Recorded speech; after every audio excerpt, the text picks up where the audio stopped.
Hello, everyone. Nice to meet you, and hopefully, nice to see you, and hopefully, you can hear us.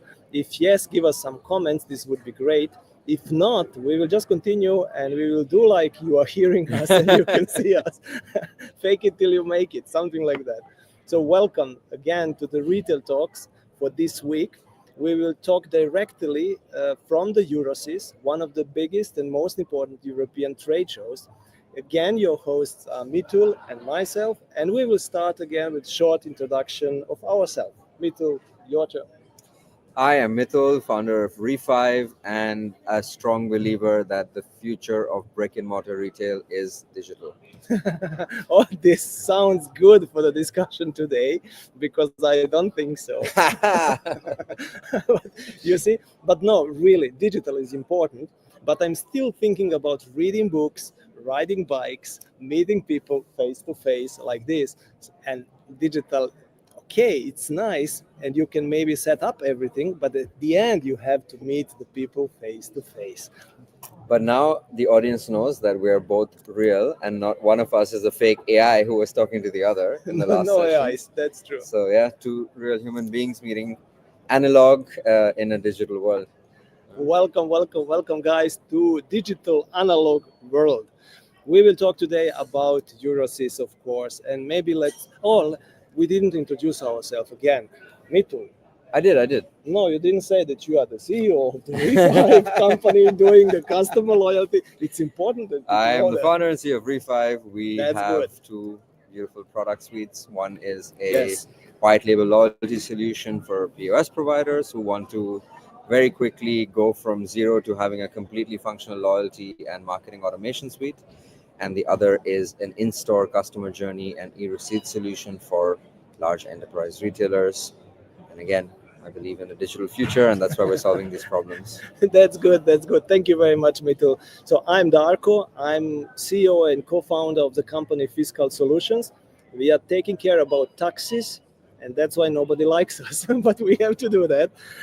No, just kidding. We are helping the retailers to become compliant, let's say, with international, sometimes very complex fiscal laws, basically VAT laws, which are forcing the retailers to work on a certain way.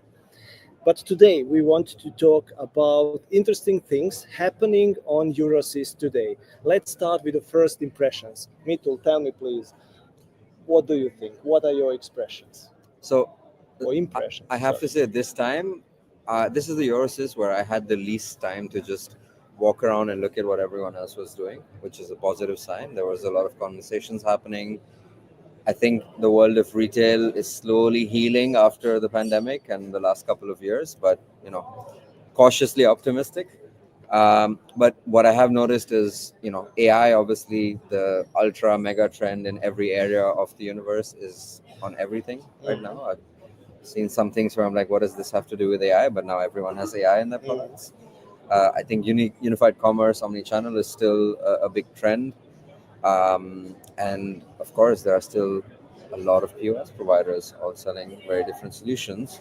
So it's an interesting market and an interesting time to be alive. I think there are even much more POS software solution providers this year than years before. So I was a little bit surprised. Yes, it seems that the POS is getting back to be a trend or something like this, right? I think a lot of companies are maybe they had a solution that they've been using for years, and then they got into e-com, and then they realized they maybe need a better product, something more, with a open architecture, with some headless technology, etc., that can coexist with all these new things. What I'm happy about, and I might get a little bit of hate for saying this, what I'm happy about is the whole autonomous store thing seems to be a bit less. The last few years at your shop, everyone was doing an autonomous store as if it was the ultimate solution for retail. And I just don't believe that's the future of physical retail. So I agree with you. I'm happy that trend has gotten a bit Yeah. realistic, let's say. Let me give you just a couple of sentences to the context, let's say. So Mitul and myself, we are exhibiting on the trade show again, not just for the first time, but we did it already several times in a row. So that's why I think we are capable of comparing a little bit how was the EuroShop last year and EuroCis year before compared to today's trade show. And I have to give you some numbers because the numbers are also very impressive. For example, they're using today something around 15,000 square meters, which is quite a lot. And the POS area is really growing, and that's what we meant in the beginning, that it seems that the trend is getting back to the checkout in different formats of the checkout, like self-checkout, mobile POS, and so on. But the focus is getting back to that space and that functionality. So this is really good, I think. Then you should know that there are 14,000 visitors, and this is let's say the expected number. So I'm sure that the numbers will be even much higher. And the visitors are coming from around 100 different countries. So I think it's not anymore just European show, so it's a much more, right? Yeah, I mean we've had some interesting conversations with people from the Middle East, Africa, a little bit of Far East as well. But I think it's still the dominating group is still from the dark market. Yeah. I would say from those numbers. Let me continue with the numbers. So we are not the only exhibitors. This is maybe not that good.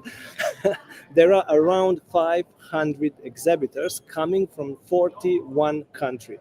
So it's a truly international show, and I really like it because it's not just good opportunity to meet with the people in Germany or European Union, but also with the people, customers, friends, and so on from other countries around the European Union. Okay, let's come back to the AI because I think this is a very interesting topic. I saw it all around, so really, it's unbelievable.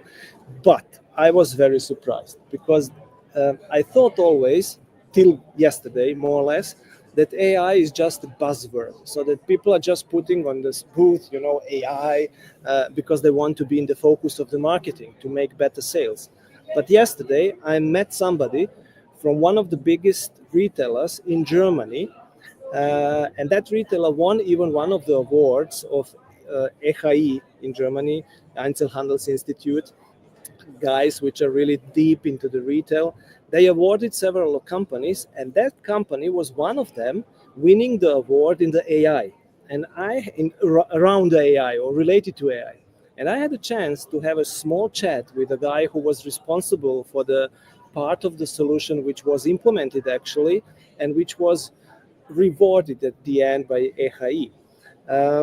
They told me following: they had a small team, and now imagine three full-time employee and 2 students, just 5 people. They managed to create AI solution which managed to increase EBITDA, not turnover, EBITDA by 80%. That's incredible. That's insane. And the point was, it was related to the forecasting. So this was the first AI solution where I saw the measurable results, let's say, and not just buzzwords somewhere, so we are using AI agents or whatever, but something which is translated to the real money. So I was really surprised about that. It makes me wonder one thing, right? What you're describing, 3 people, 5 people, all done in-house, small team, quickly. What does that mean for all of these companies offering AI solutions for merchandising, demand forecasting, and planning?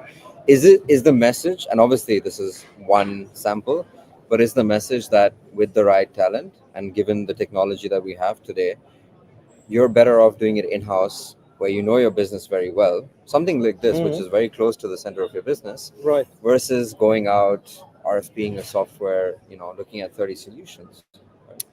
I think we too, and the companies like we are, have to rethink our strategies. Because if the retailers are able to do it like that, easy and with own resources and so on, I think we have to rethink our strategy and maybe to change the focus to support those retailers a little bit different. And I'm not sure, to be honest, what is the right strategy. We are still learning what's happening around us because the changes are really, really huge. But at the same time, I have to say, I feel like in this market, at least, this is more like an exception than the rule. True. I think most businesses are still solving so many legacy problems. They're still looking at, figuring out some basic operational issues before they're even coming mentally into place of thinking, how do I improve my forecast? Yes. Right? the number of retailers we speak to who are doing an ERP replacement, who are doing a POS replacement, Right. and it's just like cleaning up the house. Mhm. And none of that is going to change your profit situation that drastically Right. Right. before you start doing the actual optimization stuff here. Yes. So the changes are happening, and the next step is to change the strategy of the companies like we are, and then to change the personal strategy, because I have to rethink about my skills as well. Do I fit still in the new world which is just happening in the retail? Are my experiences which I have useful in the future, or will they be useful? I don't know. I think probably nobody knows, but we have to rethink that. But let's come back to the trade show. Yeah. You are exhibitor. Would you come next year again? Ooh. Okay. Let me think of how to frame this. I think of trade fairs as a necessary evil, Necessary, right? Or if you organizer, please throw it away. But you're right. Just stop listening now. Stop listening. It's a necessary evil. You kind of have to be there because a lot of your customers, a lot of your potential customers are there. You get a chance in a small span of time to meet a lot of them, have a lot of conversations. But behind the scenes, it's a lot of work. You're starting planning this 3-4 months in advance. Yes.